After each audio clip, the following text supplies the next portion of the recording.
Baik, selamat pagi. Jadi untuk pertemuan hari ini kita akan masih membahas terkait modifikasi dari persamaan Bernoulli ideal.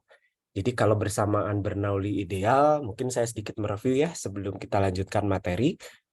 Kalau Bernoulli eh, ideal itu kan hanya ada energi potensial, energi kinetik, dan energi tekanan. Ya, jadi asumsi dari Bernoulli ideal itu fluida yang mengalir itu hanya mengandung 3 jenis energi ini saja, gitu ya. Tidak ada energi yang hilang. Padahal ketika kita bicara aliran fluida yang nyata, gitu ya. Jadi kalau fluida nyata, gitu ya, untuk fluida nyata itu pasti ada energi hilang, gitu ya.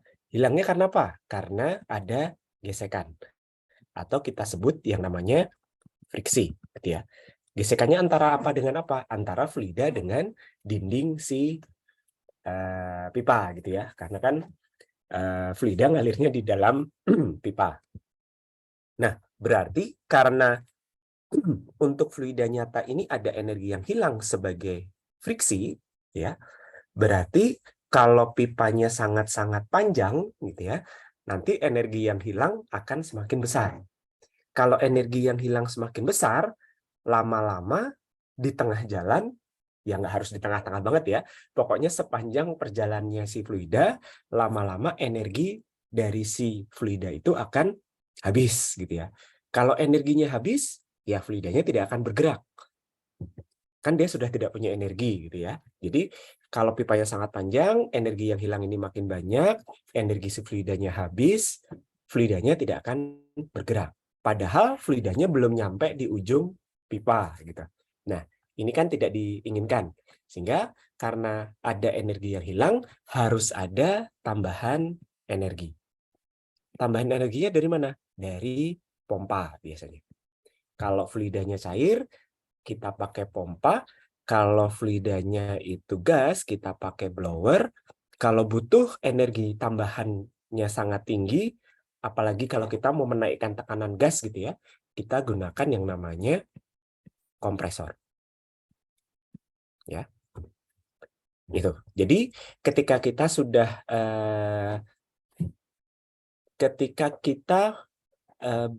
berurusan, gitu ya, ketika kita sudah berurusan dengan yang namanya fluida nyata, adanya friksi ini sudah tidak bisa kita abaikan lagi. Kita sudah tidak bisa menggunakan Bernoulli ideal lagi, gitu ya. Ya, jadi pembahasan ke depan kita akan bahas terkait friksi, terkait pompa, blower, dan kompresor. Ya, itu sekedar konsepnya, gitu ya. Nah, sekarang kita ngomongin yang namanya friksi atau gesekan. Gesekan itu kan terjadinya pada dinding dalam fluida atau kalau kita ngomongin silinder, bentuknya pipa kan silinder ya, kita lihat gesekannya itu ada di selimut pipa. Luasnya adalah luas selimut pipa, tapi yang bagian dalam, bukan yang bagian luar, kan gesekannya terjadinya di dalam. Nah, luas selimut pipa Anda bisa hitung ya, kalau silinder jari-jarinya itu adalah R, gitu ya, maka luas gesekannya, ini adalah luas gesekan, itu akan sebesar luas selimut pipa bagian dalam. Nah, terkait gesekan ada yang namanya shear stress. Shear stress itu simbolnya ini, tau Rx. Tau Rx itu adalah, ini adalah gaya gesek, gitu ya. Ini adalah si luas gesekan tadi, AS tadi. Nah, nanti gaya shear stress ya, tau Rx ini Anda bisa lihat akan sebanding dengan viskositas dan kecepatan fluidanya atau gradien kecepatan fluida, gitu ya. Khusus untuk fluida non-Newtonian, antara shear stress dengan gradien kecepatan itu linear. Viskositasnya konstan.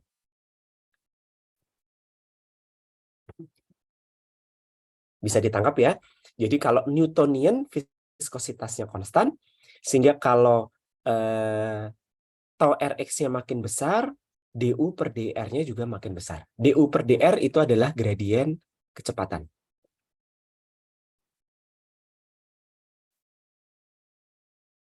Perubahan kecepatan terhadap jari-jari.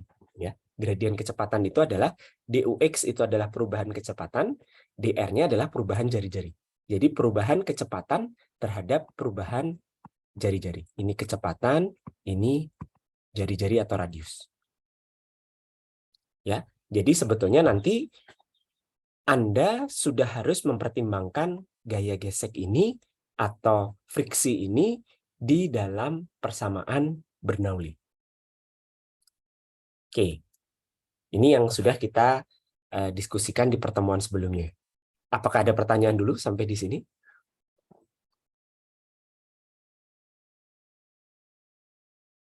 Baik, kalau tidak ada, kita lanjutkan dengan modifikasi persamaan Bernoulli-nya ya. Nah, sekarang untuk memudahkan gitu ya, mempertimbangkan atau memasukkan friksi sebagai energi ke dalam persamaan Bernoulli, ya, Anda menyatakan persamaan Bernoulli-nya itu adalah dalam bentuk atau satuan energi spesifik. Ya. Joule per, maaf, satuan energi spesifik itu adalah Joule per kilogram. Ya.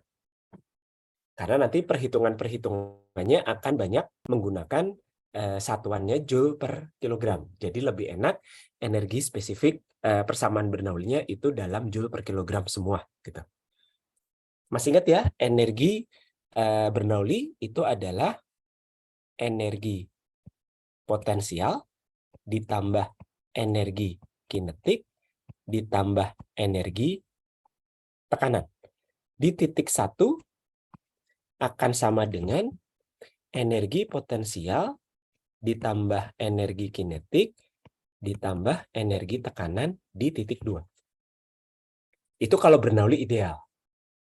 Begitu sudah memasukkan friksi, di bagian kiri Anda kurangi dengan energi friksi. EF.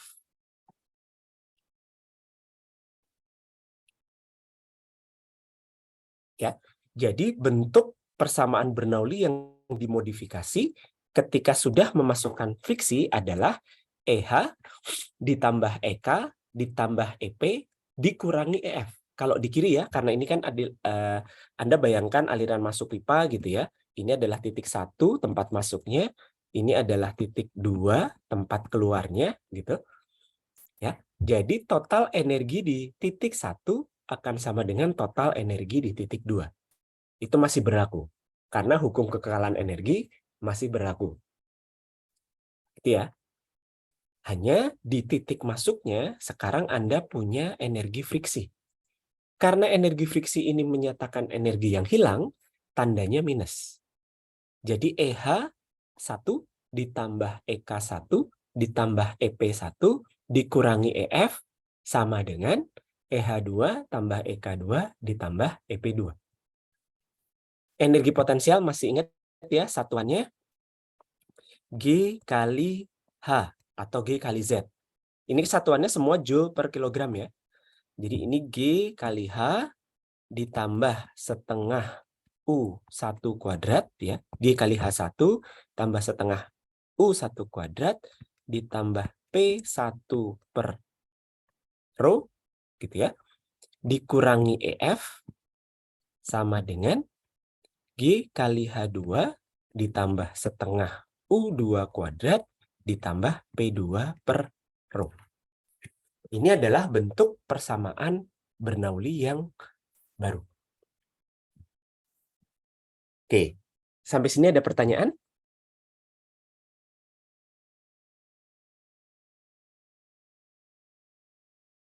Silakan, kalau mau yang ditanyakan nanti Saya tidak bisa lihat kalau ada yang raise hand ya, jadi mungkin bisa langsung open mic dan bertanya, nggak apa-apa. Nah, terkait EF tadi atau energi yang hilang tadi, nilainya ada dua kondisi ekstrim ya. Jadi Anda bayangkan kan gesekan itu terjadi antara fluida dengan dinding dalam pipa. Jadi gesekan terbesar itu adalah pada bagian dinding, gitu ya.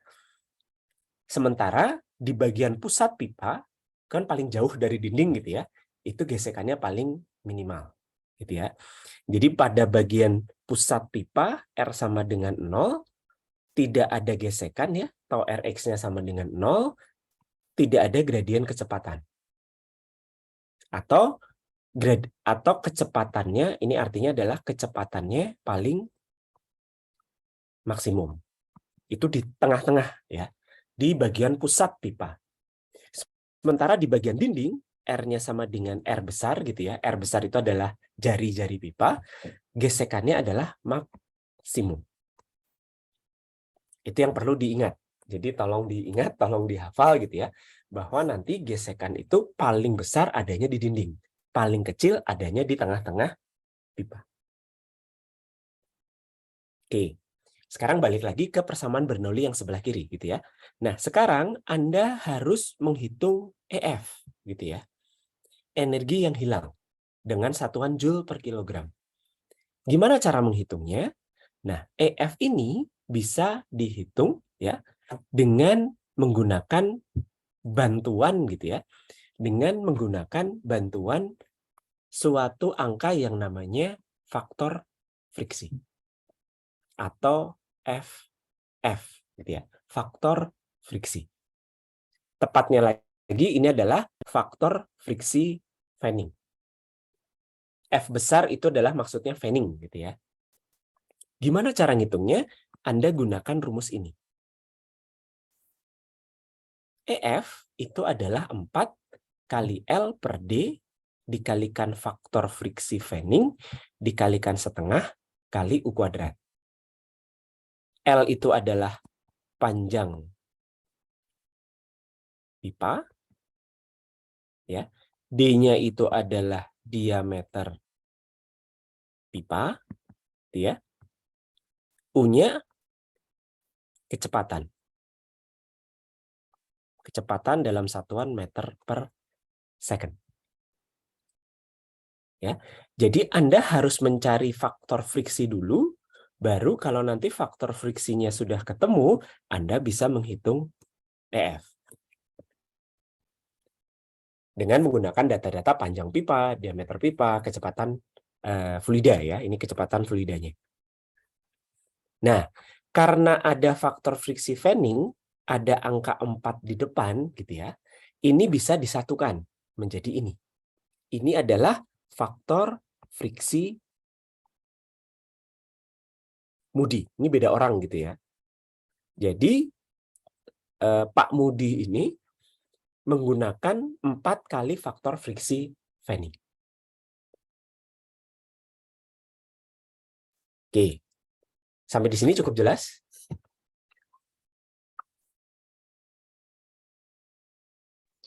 Jelas, Pak. Oke. Harusnya nah, kalau sudah menggunakan faktor friksi Moody, rumusnya sedikit berubah ya, angka 4-nya hilang. Jadi kalau Anda menggunakan faktor friksi Moody, jangan dikalikan 4 lagi, tinggal faktor friksi Moody kali panjang per diameter kali setengah U kuadrat. Oke. Nah, sekarang problemnya kan berarti menentukan faktor friksi. Nah, ada kondisi khusus gitu ya, yaitu pada saat alirannya laminer. Laminer itu adalah Reynolds number yang cukup rendah ya, sekitar di bawah 1000. Apa itu Reynolds number? Diingatkan lagi, Reynolds number itu adalah densitas kali diameter kali kecepatan dibagi viskositas. Jadi Anda harus hitung dulu.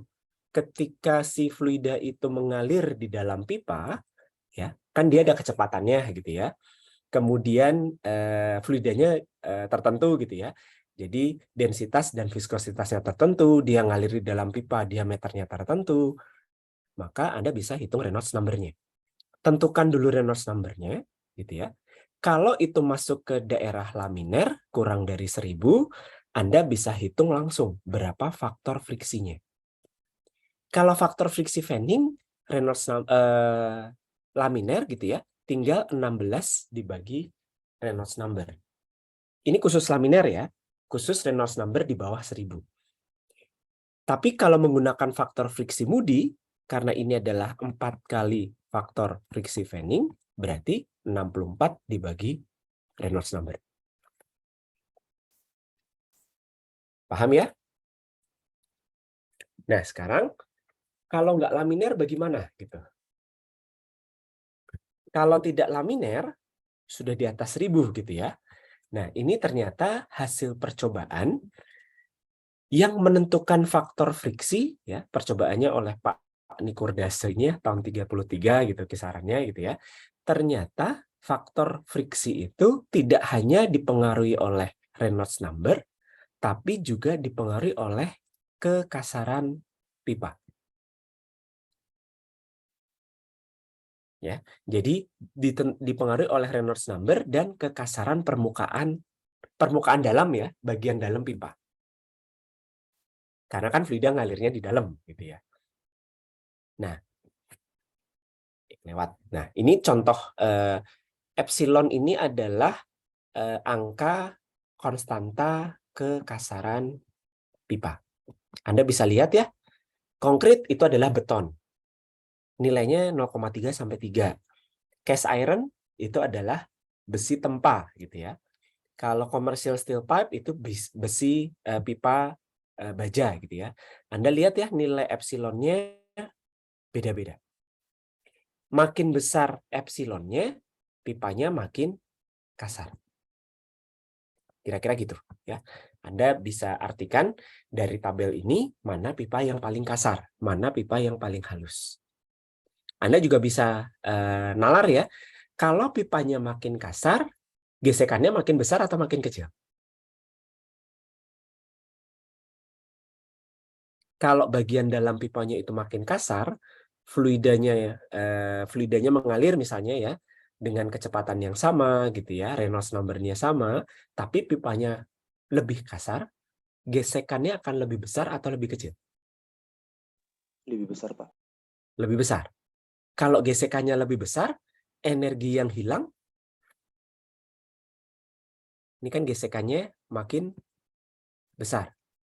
Energi yang hilang makin besar atau makin kecil?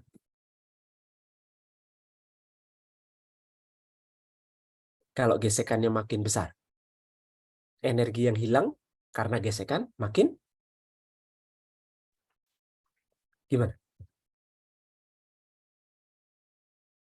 Makin besar juga ya.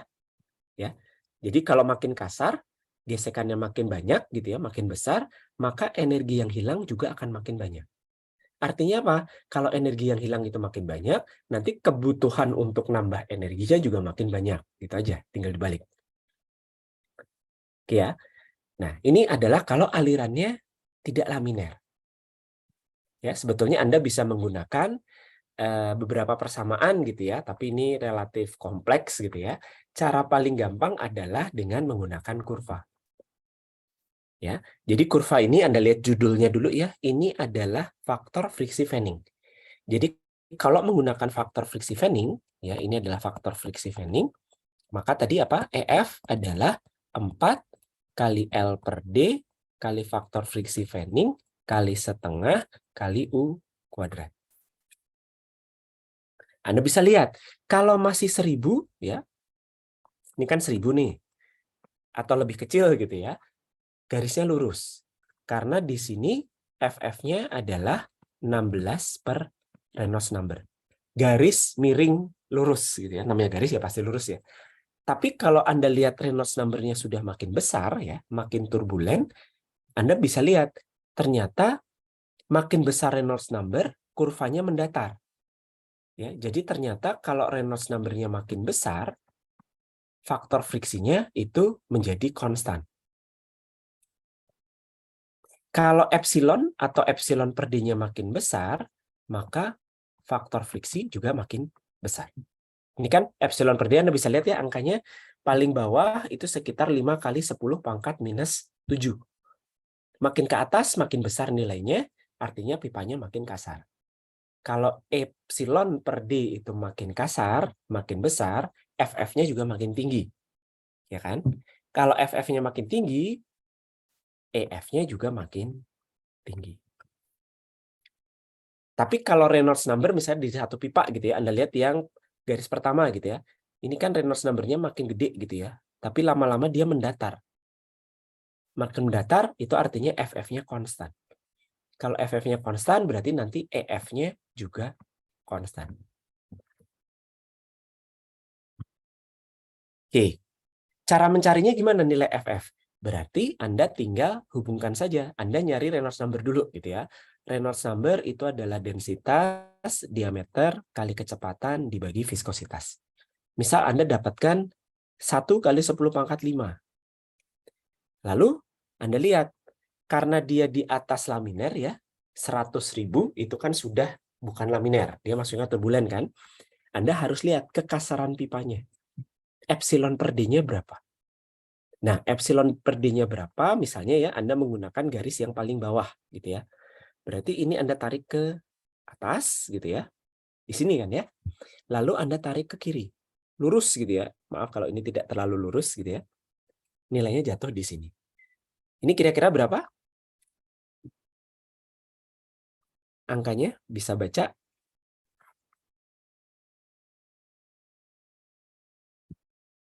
Ini 0,001 gitu ya.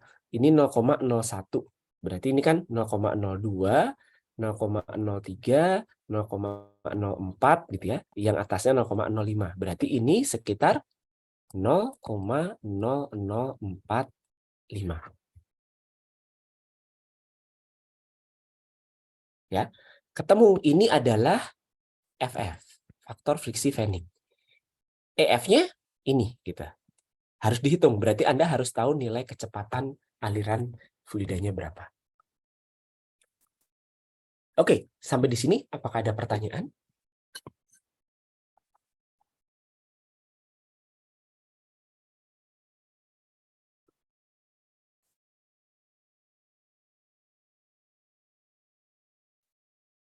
Baik, kalau tidak ada saya lanjutkan ya. Nah, ini beberapa ini kurvanya sama ya. Nah, tadi kita lihat ya bahwa untuk menentukan faktor friksi ya, kemudian untuk menghitung EF gitu ya, Anda butuh menghitung Reynolds number dulu. Ya. Anda harus tentukan dulu dia laminer atau turbulen gitu ya. Berarti Anda butuh nilai densitas, diameter, kecepatan, dan viskositas. Ya, Anda harus menentukan Reynolds number.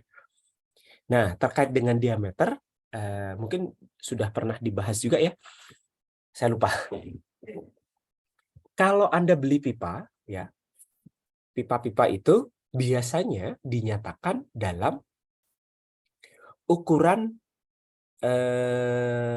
komersial gitu ya.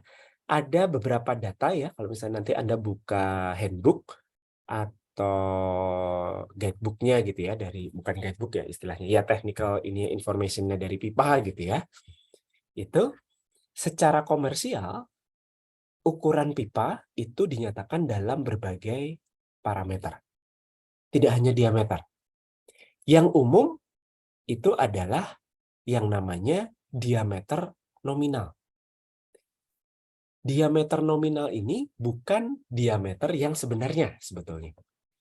Hanya untuk mempermudah gitu ya, Anda bisa menyatakan si pipa itu dia punya diameter nominal. Misalnya pipa setengah in, pipa seperempat in, pipa seperdelapan in. Itu adalah diameter nominal. Tapi diameter benerannya itu enggak benar-benar setengah in atau seperempat in atau seperdelapan in. In itu inci gitu ya.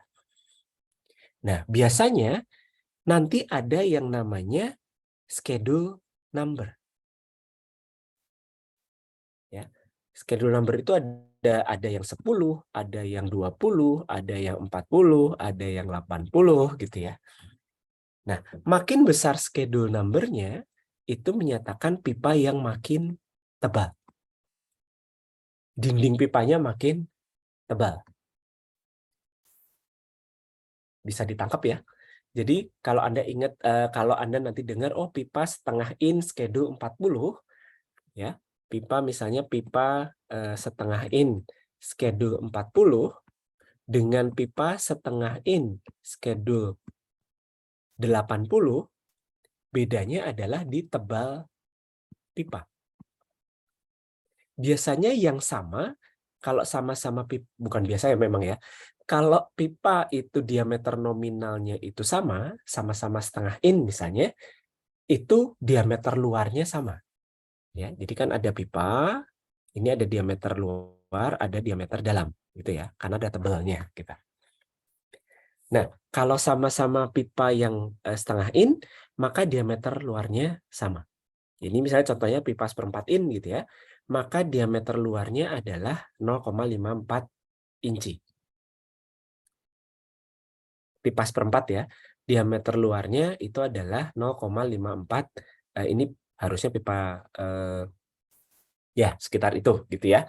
Kemudian yang membedakan kalau dia schedule 10, schedule 40, schedule 80 itu adalah tebalnya. Anda bisa lihat ya, yang schedule 10 tebalnya sekian inci, schedule 40 sekian inci, schedule 80 sekian inci. Artinya kalau diameter luarnya sama-sama 0,54, tapi tebalnya beda, berarti nanti diameter dalamnya beda. Makin tebal pipa, makin kecil diameter pipanya. Diameter dalam pipanya, ya. Jadi diameter dalamnya itu justru makin kecil kalau schedule-nya makin besar. Nah, yang digunakan dalam perhitungan Reynolds number, rho du dibagi mu, itu adalah diameter dalam, bukan diameter luar. Karena fluida ngalirnya di dalam. Oke ya, bisa ditangkap ya. Jadi Anda ketika nanti ngitung Reynolds number, untuk ngitung faktor friksi dan ngitung EF gitu ya, kan tadi Anda harus ngitung Reynolds number dulu gitu ya, baru mencari faktor friksi gitu ya, baru mencari EF gitu. Nah, untuk bisa menentukan Reynolds number, Anda butuh diameter. Diameter yang Anda gunakan itu adalah diameter dalam. Ini harus diingat, harus dihafal gitu ya. Diameter dalam. Diameter dalam itu bukan diameter nominal. Anda harus tahu berapa tebal pipa. Dapatnya ini dapat dari mana? Ada datanya gitu ya. Jadi Anda sesuaikan saja pipa schedule berapa, diameter nominal berapa, itu nanti diameter dalamnya berapa.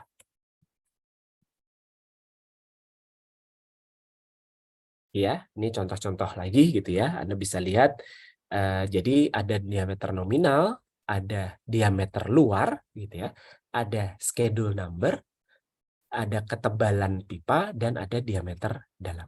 Nah, ini yang dihitung untuk menentukan Reynolds number.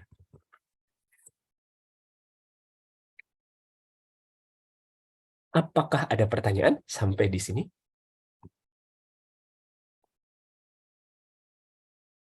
Jelas, Pak. Oke. Nah, sekarang agak sedikit mengulang sedikit ya terkait neraca massa aliran gitu ya. Masih ingat ya, kalau Anda punya pipa gitu ya, lurus gitu ya, mengalir dengan kecepatan U1, tekanannya P1, ketinggiannya Z1, Z sama H kadang-kadang suka maksudnya sama ya, ketinggian ya, Z atau H. Kemudian ngalir di dalam pipa yang diameternya konstan gitu ya, diameternya adalah D, ke tempat titik 2, ini titik 1, mengalir ke tempat titik 2, alirannya ke sana gitu ya. Di sini ada U2, P2, Z2.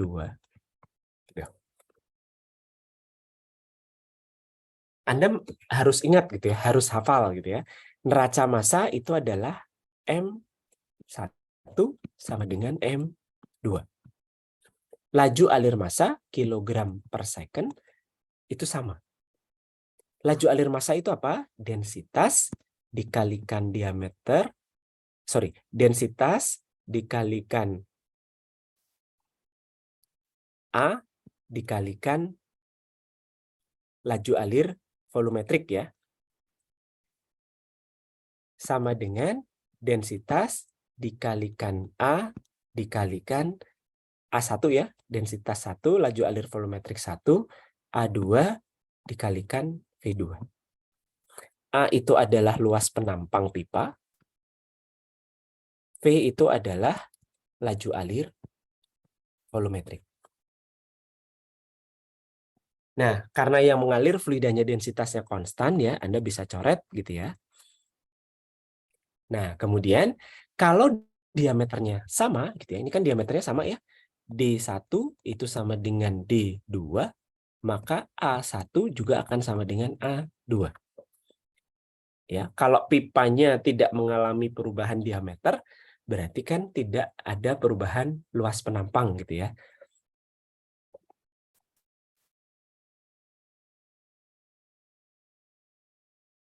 Oke ya. Jadi nanti sebetulnya Anda bisa nyatakan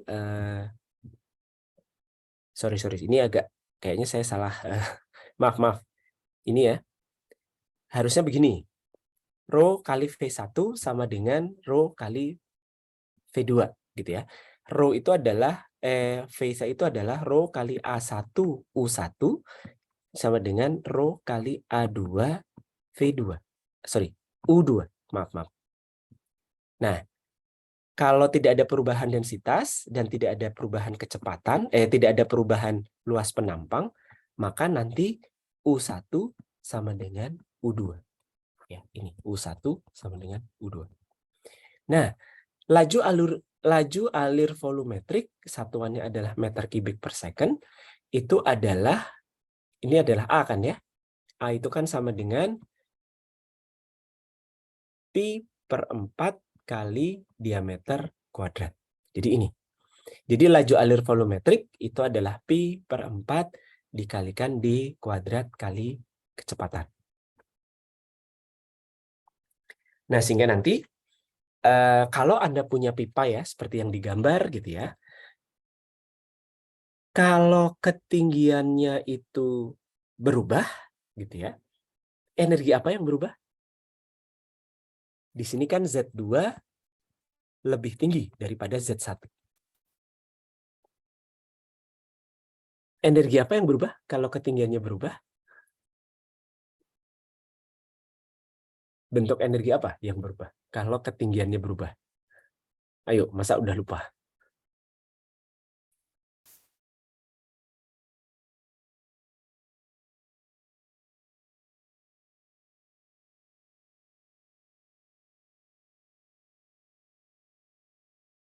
Energi apa?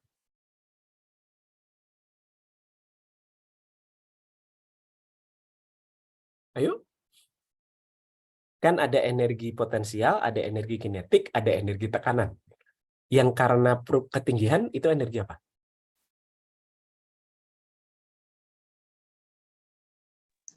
Energi potensial, Pak. Ya, berarti energi potensial di titik 2 akan lebih besar daripada energi potensial titik 1. Oke ya. Sementara tadi kita sudah lihat ya, kalau diameternya tidak berubah, kecepatannya tidak berubah, ya, U1 sama dengan U2. Kalau energi yang karena kecepatan adalah energi apa? Energi apa namanya? Energi yang karena kecepatan? Kinetik, Pak. Energi kinetik. Ya, jadi kalau kecepatannya tidak berubah, maka energi kinetik di titik 1 sama dengan energi kinetik di titik 2. Ya, sekarang kan ada energi potensial, ada energi kinetik, ada energi tekanan. Yang potensial simbolnya H ya, yang tekanan simbolnya P. P bukan potensial maksudnya di sini. Ya, energi kinetiknya, energi potensialnya naik, energi kinetiknya tetap gitu, ya, karena kan kecepatannya tidak berubah. Ketinggiannya naik berarti energi potensialnya naik, energi potensial naik, energi kinetiknya tetap. Kalau totalnya harus sama gitu ya, bahwa total EH tambah EK tambah EP itu selalu konstan gitu ya. Sementara EH-nya naik, EK-nya tetap, maka energi tekanannya harus antara 1 dan 2 ya. Maksudnya naik nih dari titik 1 ke titik 2, energi potensialnya naik. Dari titik 1 ke titik 2, energi kinetiknya tetap. Maka dari titik 1 ke titik 2, energi tekanannya harus apa? Naik atau turun? Kalau totalnya harus tetap dari titik 1 ke titik 2.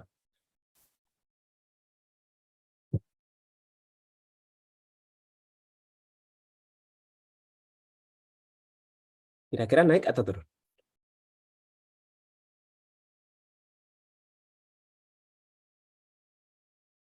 Naik, Pak.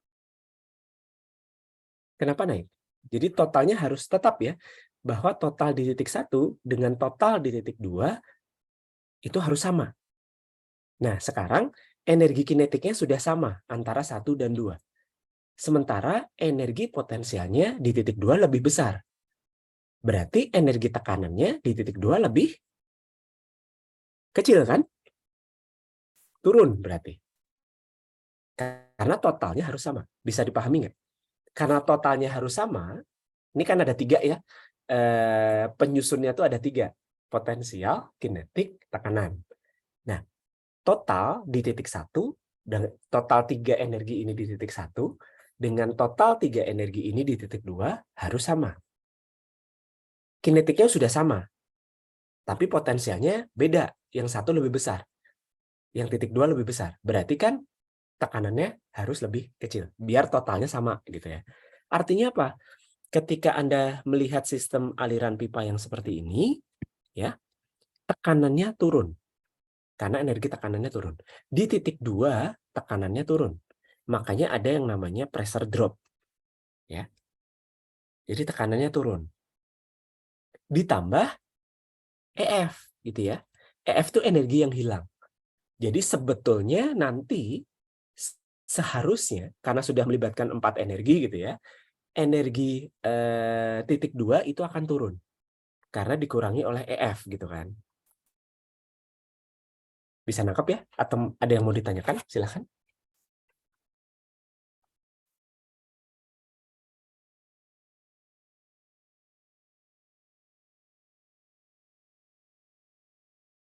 Oke, jadi ya bisa dipahami ya. Jadi tekanan itu akan turun. Kita sebutnya adalah pressure drop gitu ya, penurunan tekanan. Ya. Ditambah lagi ada EF, energi yang hilang. Berarti nanti tekanannya akan semakin turun. Nah, persamaan Bernoulli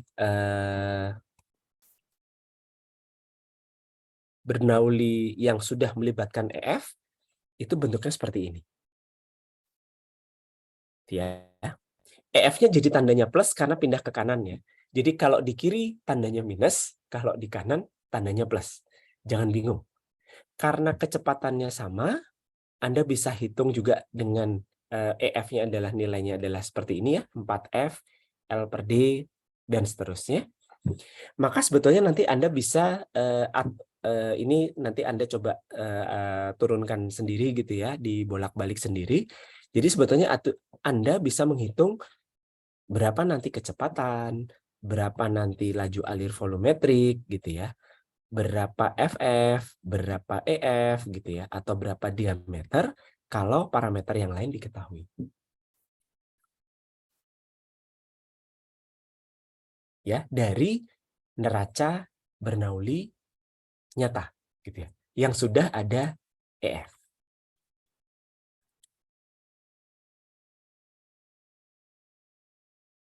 Ya, jadi ini sebetulnya tinggal dibolak-balik saja rumusnya. Nah, sekarang untuk latihan soal,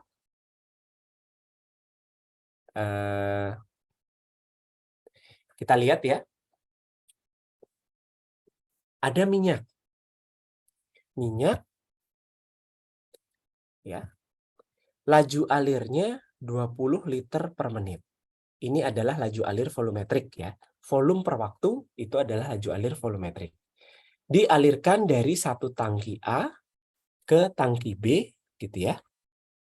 Panjang pipanya itu adalah 200 meter. Ini adalah L. Nah, ukuran pipanya 3 inci skedul 40.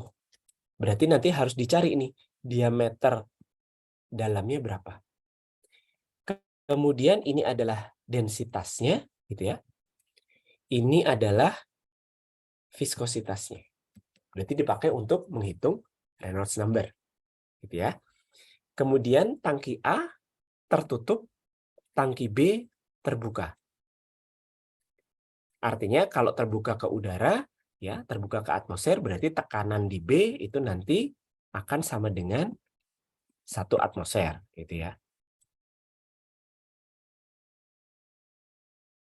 Nah, yang dicari adalah berapa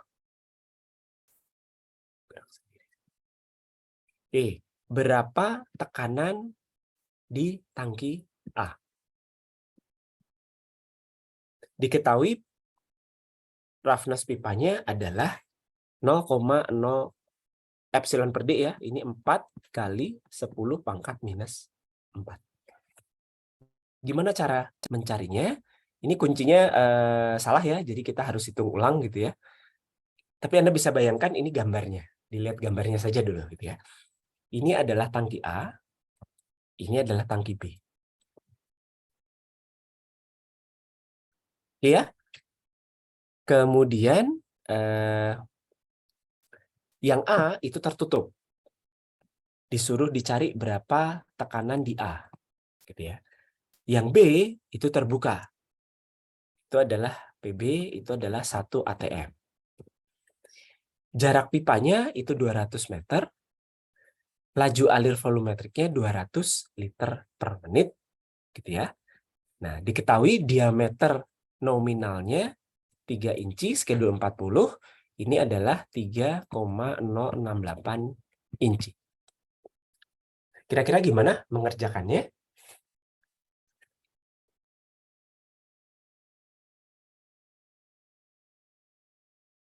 Yang perlu Anda hitung dulu adalah apa? P1, Pak. Apa? Cari P1, Pak. Ya, yang harus dicari adalah P1. PA. Caranya gimana? Anda menghitung apa dulu?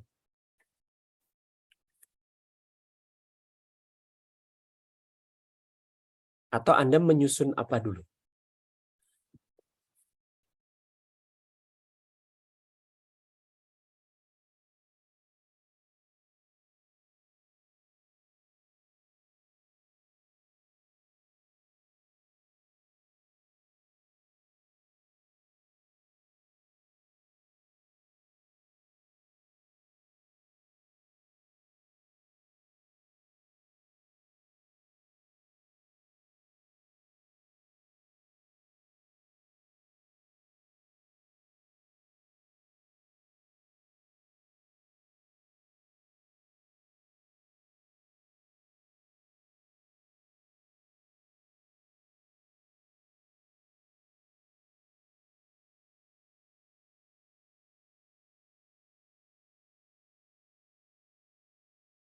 Apa dulu?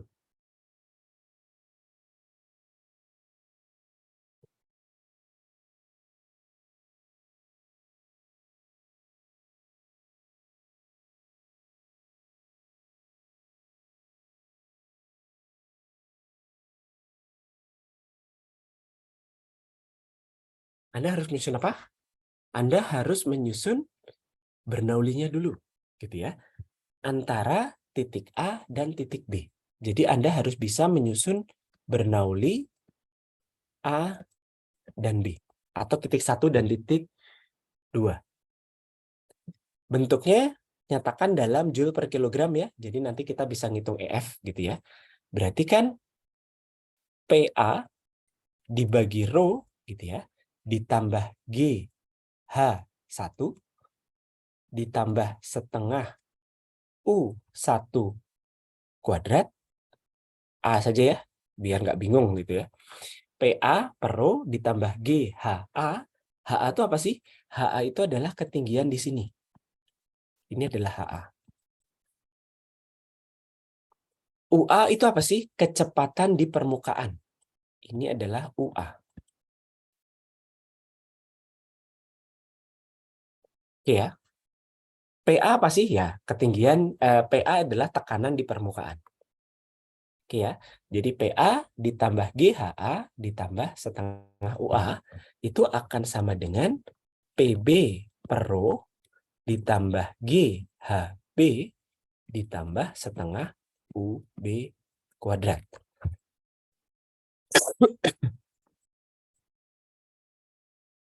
Jangan lupa masukkan minus EF. PB itu apa? PB itu adalah tekanan di permukaan tangki 2. HB itu apa? Ketinggian tangki 2. UB apa? Kecepatan di permukaan tangki 2. Sekarang apa yang bisa Anda lihat antara HA dengan HB?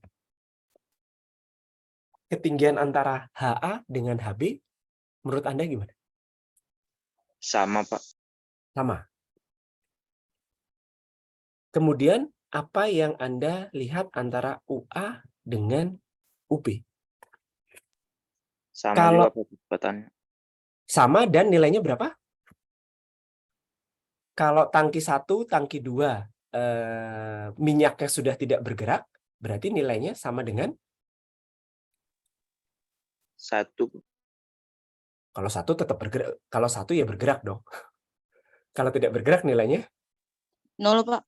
0, 0. Pak.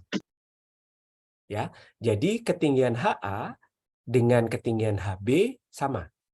Kecepatan di permukaan tangki 1 dengan kecepatan di permukaan tangki 2 atau tangki A dan tangki B itu 0 karena minyaknya tidak bergerak.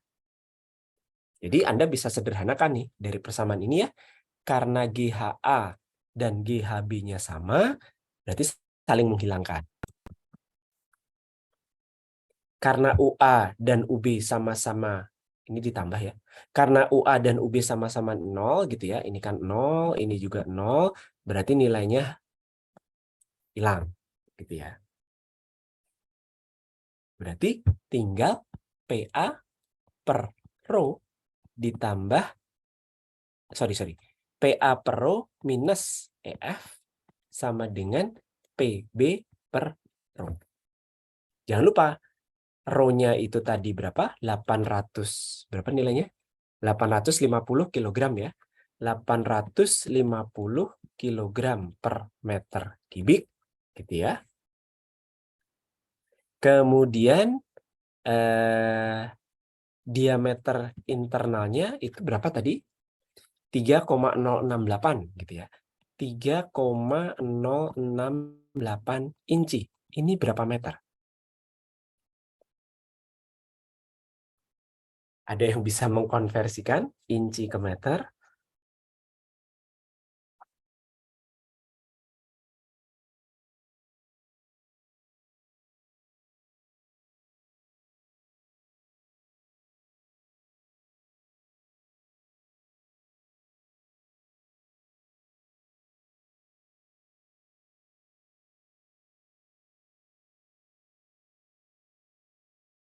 Sekitar 77 meter, Pak. Nggak sampai, kalau nggak sebesar itu kayaknya, sebentar. 0,0779 meter, Pak. 0,0779, Pak. Sebentar. Jangan bareng-bareng ngomongnya. Berapa? Sebentar. Incinya itu adalah 3,068. Dalam meter menjadi 0,0779 meter, Pak. 0,078 kita bulatin aja. Oke, sekarang viskositas. Viskositas tadi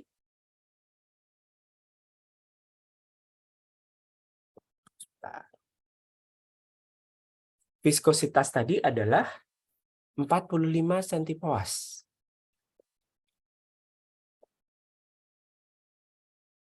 Kalau kita mau ubah dalam SI itu adalah Pascal second.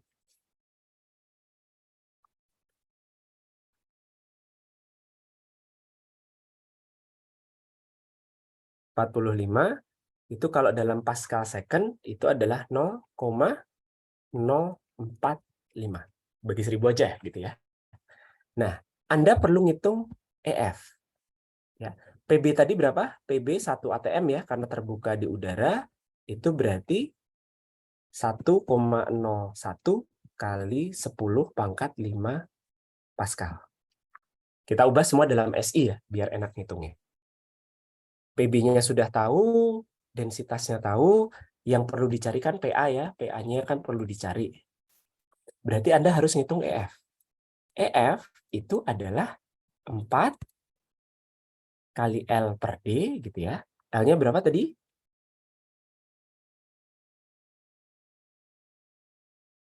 L-nya adalah 200 meter. L-nya 200 meter. 4 kali L per D kali D-nya sudah ada gitu ya. Kali faktor friksi kali setengah U kuadrat. U gimana caranya? Kalau diketahui V-nya itu adalah 200 liter per menit, ya. Ini Anda ubah dulu ya menjadi meter kubik per second. Berapa?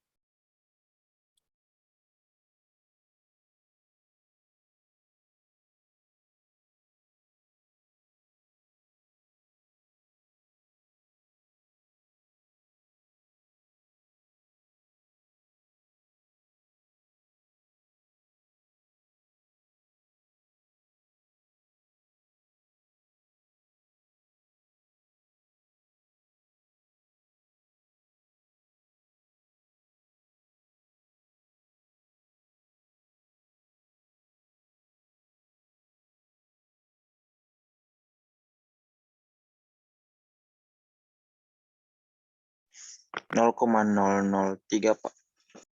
0,0033 33. atau biar enak ya 3,3 kali 10 pangkat minus 3 gitu ya, meter kubik per second. Nah, kalau Anda sudah tahu meter kubik per second, dikonversi menjadi U gimana? U itu adalah laju alir volumetrik, kan ini meter kubik per second ya, dibagi dengan A. A itu adalah luas penampang, meter kuadrat. Berarti ini dibagi pi per 4 D kuadrat. Berapa ini? Hitung coba. P-nya 3,3 kali 10 pangkat minus 3 meter kubik per second. A-nya itu adalah 1/4 kali pi kali diameter. Diameternya adalah 0,078.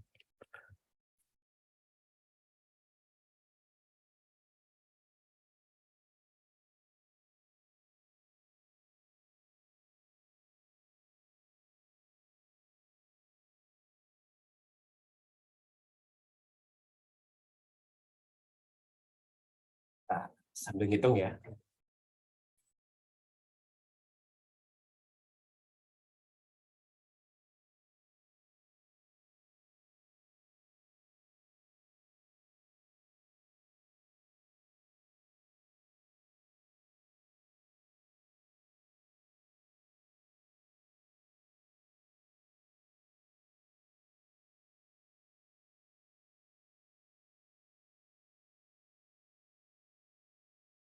Hasilnya dalam satuan apa, Pak?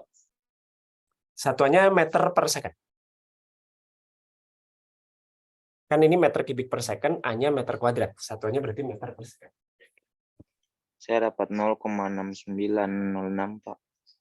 0,69. 69. Sebentar ya.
Ya, betul.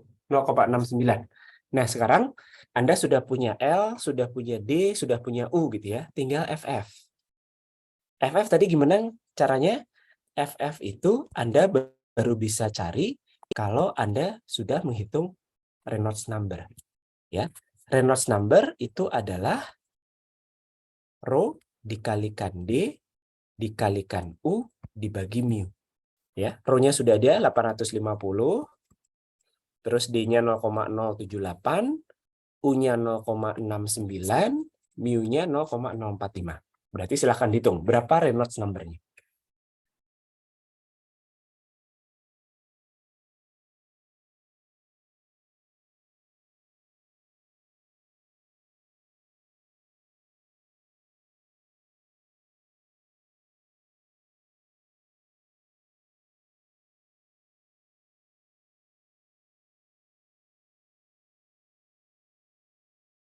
Saya dapat 101,6,6 Pak. 10,6. 16,6. Silahkan yang lain hitung juga ya. Pak, saya juga dapat sama, Iya, Pak. saya sama, Pak. Betul. Ya, 1016,6. Ini masuknya laminer ya. Berarti ini masih laminer. Masih seribuan, Anda bisa masih anggap itu laminer. Kalau laminer ya, berarti FF-nya gimana? FF-nya Anda bisa gunakan rumus yang Anda tidak perlu pakai grafik gitu ya.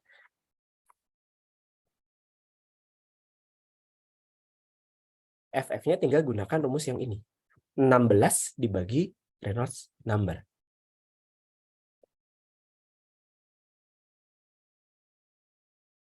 Ya. Berarti FF-nya itu adalah 16 dibagi Reynolds number. Berapa? 0,0157 Pak. 0,0157. Betul. 0,0157. Nah, sekarang EF-nya berapa? EF hitung pakai yang ini. 4 kali L per D dikali faktor friksi kali setengah kali U. U tadi ini ya.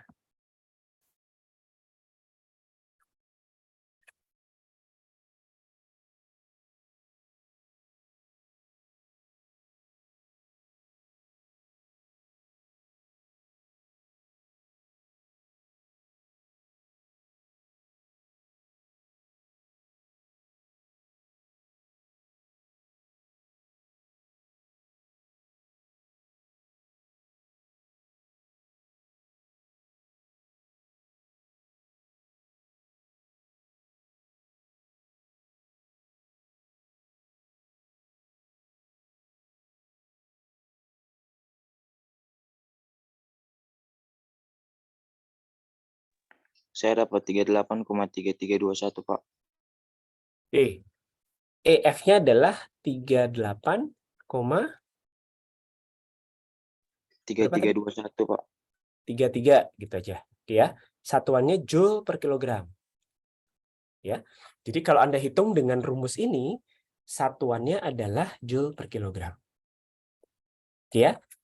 Berarti nanti tinggal dimasukkan lagi ke persamaan awal ya, bahwa PA dibagi 850 densitas ya, dikurangi 38,33 sama dengan PB tadi berapa? Ini ya.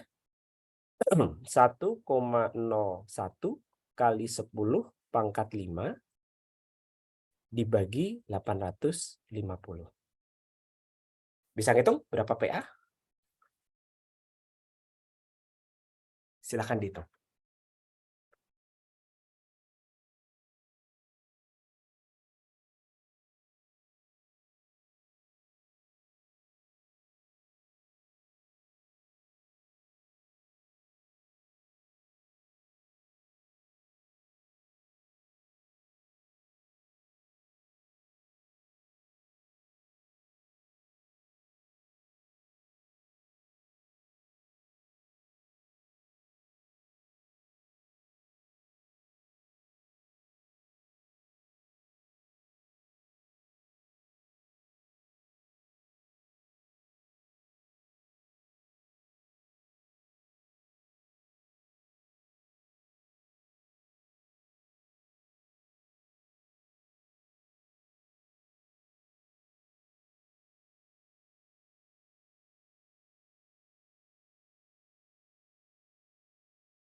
Sudah ada yang ketemu? PA-nya berapa? 133. 133. 580,5, Pak. Ya, 580,5. Satuannya apa? Tekanan SI sama dengan yang PB ya, Pascal.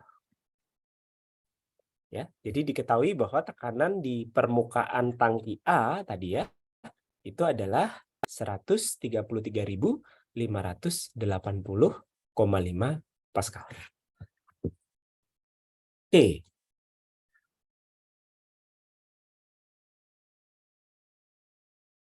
Oke, silakan dicatat dulu sebentar gitu ya, 5 menit sambil memahami perhitungan-perhitungannya. Nanti setelah itu kalau masih ada yang belum jelas, boleh ditanyakan.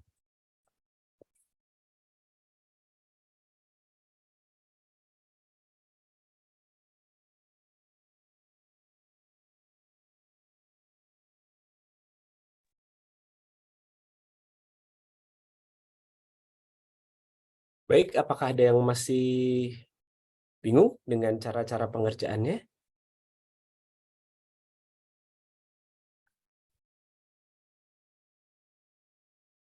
Ya, jadi sedikit diulang. Jadi Anda perlu bisa mendefinisikan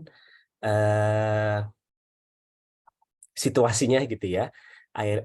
Fluidanya mengalir dari mana ke mana, bagaimana kondisinya gitu ya.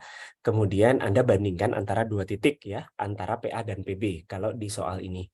Nah, kemudian setelah itu Anda perlu atau harus bisa menyusun Bernoulli gitu ya.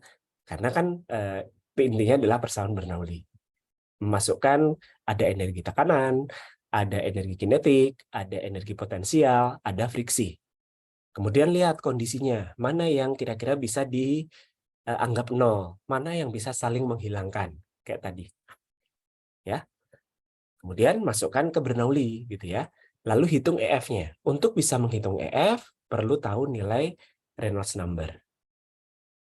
Ya. Setelah hitung Reynolds number-nya, Anda lihat apakah itu laminar atau turbulen. Kalau laminar seperti contoh yang ini, itu ternyata laminar gitu ya. Anda bisa gunakan rumus. Tapi kalau turbulen, Anda harus gunakan persamaan atau bantuan kurva. Ya, Anda cari gitu ya.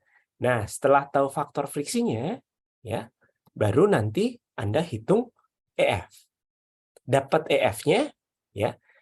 Untuk perhitungan saya sarankan mungkin lebih enak dikonversi semua ke SI gitu ya. Jadi semua hitung dulu satuannya, konversikan ke SI, masukkan ke Bernoulli gitu ya. Termasuk ketika ngitung EF, Anda nanti kan dapat satuan Joule per kilogram, lalu masukkan EF ke Bernoulli kayak tadi.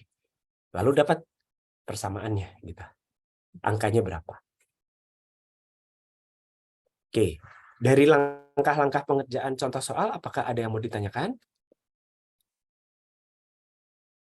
Oke, kalau tidak ada ini karena nanggung ya, kalau masuk sub bahasan itu nanti agak malah kepotong. Mungkin untuk perkuliahan hari ini cukup sekian dulu.